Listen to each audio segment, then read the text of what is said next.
Hi, everyone. I'm really excited to be here. And as Chris said, my name is Wana. I'm actually here from Lagos. I'm living in Lagos at the moment, where I share my time between Lagos and London. So hello from sunny Lagos today.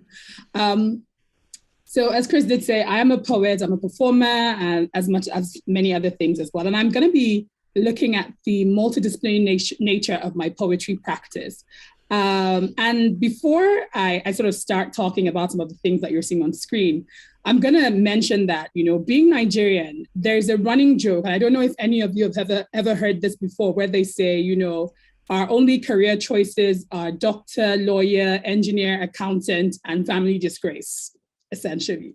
So basically, this just lets you know that when you tell your family that you're going to be an artist, or when they see that you're going to be an artist, everyone's kind of like, there's a big shudder and shake about your well-being and the sustainability of your career. So it's something that kind of follows you.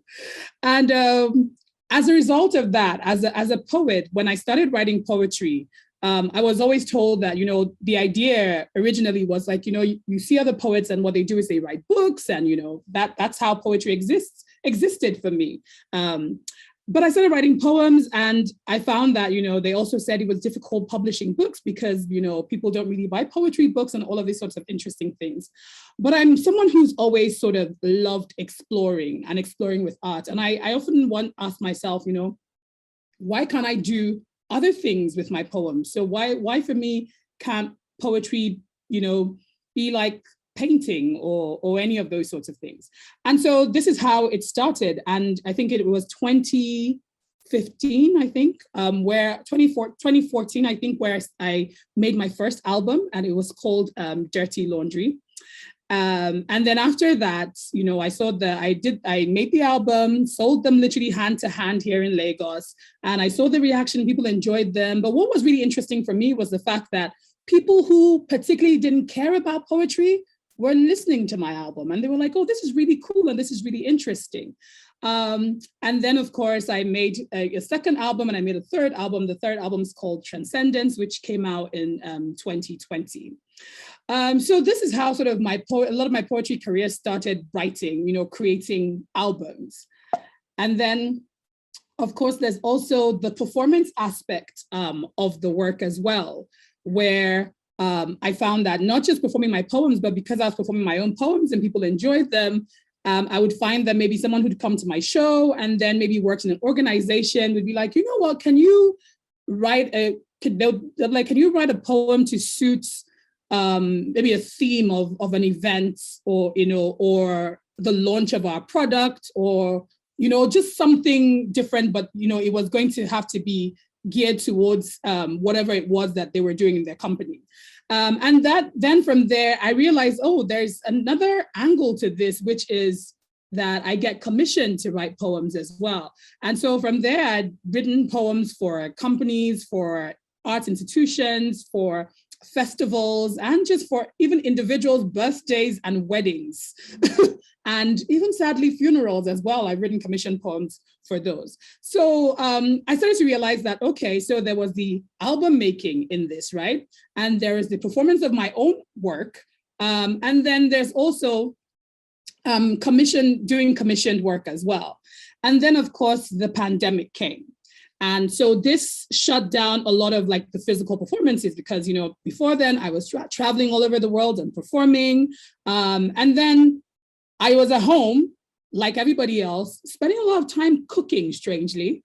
And because I was cooking, I started sharing a lot of my food on my Instagram. Sharing my food on my Instagram, I was also sharing stories underneath the food I was sharing.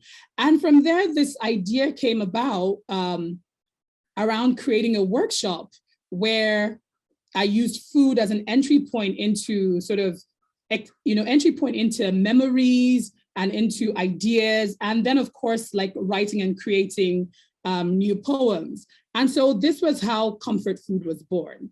And so during the pandemic, in the middle of lockdown, I started this poetry workshop called Comfort Food. And then again, I realized that my work is taking on different forms. And so for me, so this is just a photo of where when I did facilitated the workshop in Edinburgh. And since then, I've facilitated it online as well as in person. So because of the pandemic, we're having to do a lot of things on Zoom.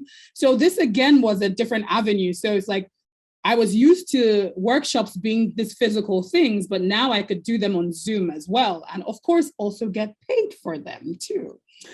And this is what leads me to one of the things I really want to talk about, which is being able to create a kind of multiverse for my work. So it's not just when I think of, being an artist and being a creative, we pour so much of ourselves into the work that we do. Sometimes we're sold this myth of it's this noble thing and we're supposed to suffer through it. But I think that if we're not taking care of ourselves, if we're not earning a living from it, how is this work sustainable? How do we stay in the right place to continue to create this work that is compassionate, that is speaking to the times, and work that is documenting histories and our present as well. So for me, the answer to this has really been creating this multiverse of my work that includes performance, includes writing, includes commissioned work, includes poetry albums. I also think of, my work existing in installations and being installed in a gallery as a poetry film, or work hanging up on walls on linen and people reading it and walking through a gallery. I also see my work, performing with musicians as well. I also see myself writing books. I've currently finished writing my first poetry collection called Thick Skin. And so it's like the work for me is literally like paint and brush, and it can exist in so many different places. And what this also means is that I can always earn a living in a sustainable way, because if I'm not, say for instance, the ways in which a lot of physical performance was shut down during the lockdown, I was able to teach poetry and of course also still do a few like Zoom performances as well. But it just showed me the possibilities of the work, and also in the licensing of my work as well. So with my albums, forever and ever, people get to keep listening to them and streaming them, which also means I get to keep making a living off poetry.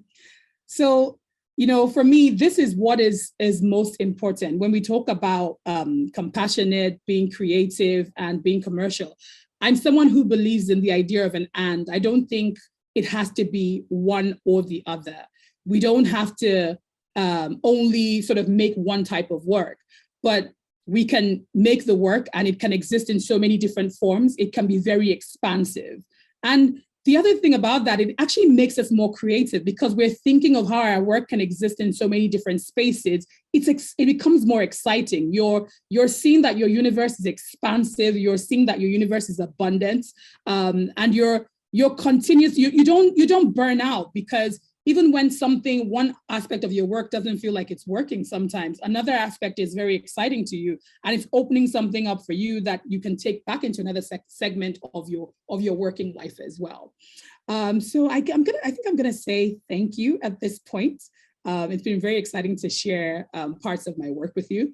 One thing I do know, and I would say, is that if this work is beautiful work that we do as artists, and it must be able to take care of us, and we must be able to care for ourselves in the process so that we can keep giving, or else we're just, giving from an empty cup.